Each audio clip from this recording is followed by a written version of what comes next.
Hello, gorgeous. You're listening to the Girlfriend's Guide to Starting Over. On this podcast, we talk about everything from dating and relationships to personal development. We also speak very candidly about the F word, and by that, I mean failure. So grab a pen, tag a friend, and let's talk about it. All of it. Undergoing, overcoming, and simply trying to make it through. Hello, gorgeous. Welcome back to the Girlfriend's Guide to Starting Over podcast. I'm your host, Kayla, and I'm so excited that you are here. Today's episode is a replay of Wisdom Wednesday this week because it was totally too good not to share. I hope you enjoy. Hello, gorgeous. Good morning and happy Wisdom Wednesday. Super excited that you made it back to my platform. In today's episode, I'm going to share with you the 3 hardest lessons that I have learned this year as a coach. When I think about it, these have been lifelong lessons, but they were really brought to the forefront this year as I stepped into coaching one-on-one and helping clients individually and not just in the corporate space, okay? So the first is that not everyone wants your help. The second is that not everyone is ready to receive what you have to offer or to listen to your knowledge. And then the third is that it's not your job to fix everything or to be everything to everybody. I think I shared a reel earlier this week or last week that said, it's not your job to fix everything. Sometimes you have to let the ship sink because you know you can swim. Sometimes you just have to let the ship sink. And so there's lots of ways why people aren't necessarily ready to hear from us or ready to take advantage of our offer or what we have to give them or what we can do to substantially change their lives. Sometimes it's because people are just set in their ways. People tell me all the time, oh, Kayla, I'm old. This is just the way that I am. And I'm like, that's an excuse, right? Your excuses are your obstacles. Sometimes people are too afraid of the change or how painful the transition may be, how difficult it might be. Sometimes people are complacent or they're comfortable. They're like, I get it. That's the lifestyle for you, but I'm good over here the way I'm at. Even though you can show them how it can be better, they can't see that for themselves. And then sometimes people are genuinely committed to misunderstanding you. It's you. Truly, it's you. They're just not going to hear it from you. And that's okay because those people are just not your people. There's tons of people out there who are. I'm not for everybody and I don't want to be for everybody, okay? And so the most fundamental advice that I can give you is to learn to sit with that discomfort. Learn to sit with that uneasiness. Learn to sit with the knowledge that you could essentially help someone transform their life, change the game for them. They simply aren't ready. They simply aren't ready. When you have a servant's heart like mine, you want to pour into people. You want to help them. You want to cheer them on. You want to boost them up. You want to hype them up. You want to do all the things. But the truth of the matter is, if they're not ready or if they're not interested, you're going to be met with so much resistance and so much contention and so much drama that it will destroy the relationship. And so in order to make sure that you're mastering your emotions and holding tight to your own mental health and your own certainty, you've got to learn to allow people to come to you when they're ready for help. And you get to seek out and assist people and love on people who are ready and eager to learn and to grow. Okay. And so this was brought to my attention because I had an issue at work recently where I was helping out a team. I carved out time out of my calendar, away from my team, away from my work to help them to get something together. And I was recapping something another trainer had said. And while I was recapping, I was really rudely interrupted and basically told, you can say it as slow as you want, as many times as you want. I don't get it. And I knew I was irritated because my neck got hot. And I took a moment to breathe.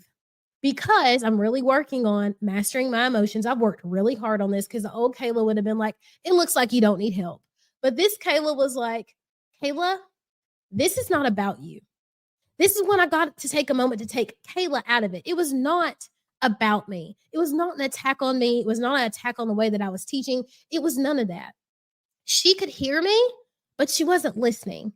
because her ears and her thoughts and her ability to process was clouded. It gets like this for people, clouded by anxiety, clouded by confusion, clouded by fear, clouded by that will and that need to hold on to the familiar. And so nothing that I said in that moment was going to be of use. And so it was a moment to be silent and to offer resources for the future. We will have open labs at this time. We can do this, we can do that, and to let it go, to not internalize it, to not make it about me, and to not make it a personal issue between me and my coworker.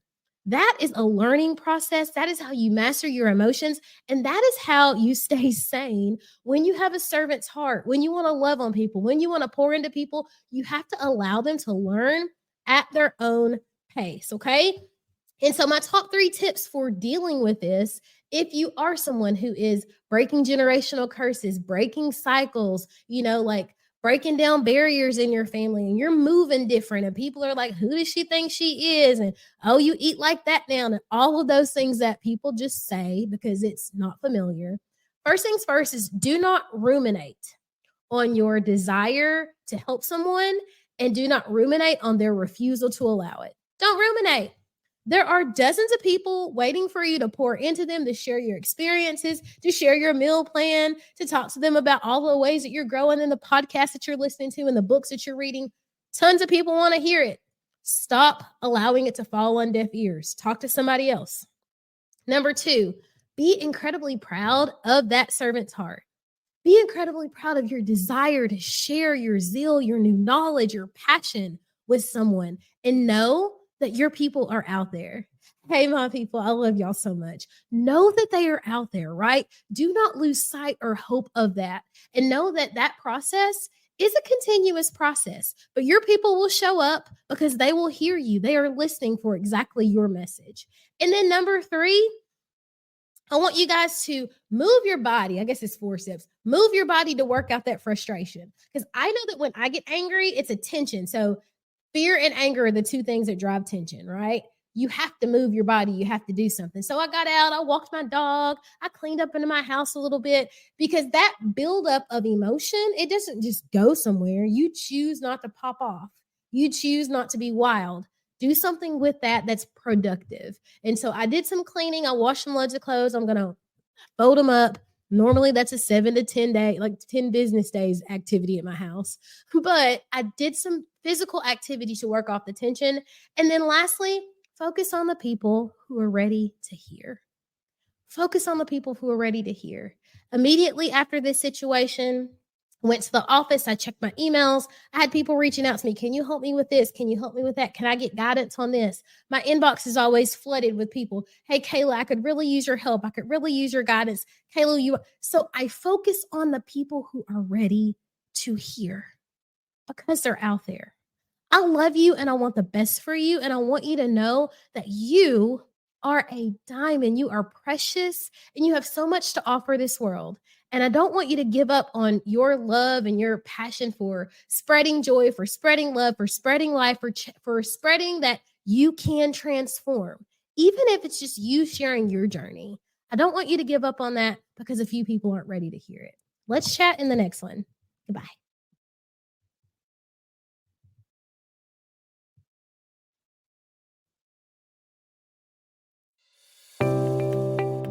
Well, gorgeous girl, that's a wrap for this episode. I hope you found value, insight, or strength. I hope something was said that gave you the courage to push on a little while longer toward the life of your dreams. If you felt motivated during this segment, screenshot this and throw it in your stories and tag me on social. That way we can keep the message going. Have an excellent day on purpose, and we, girl, will talk in the next one.